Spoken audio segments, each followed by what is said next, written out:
పచ్చిమిరపకాయలు, ధనియాలు, ఎల్లిపాయలు, సాల్ట్ అవన్నీ గ్రైండ్ చేసుకోవాలి.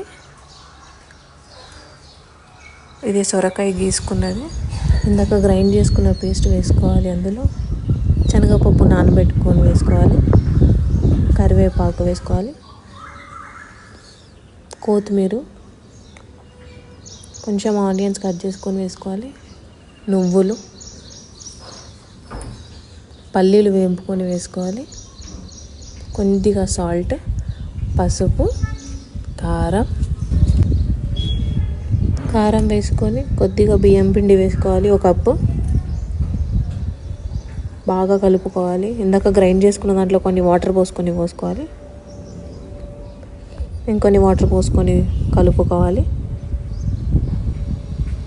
ఒక ఫైన్ పేస్ట్లా వచ్చింది చూడండి.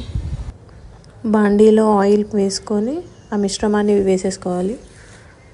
స్టవ్ వెలిగించుకొని గిన్నె పెట్టుకొని మూత పెట్టుకోవాలి.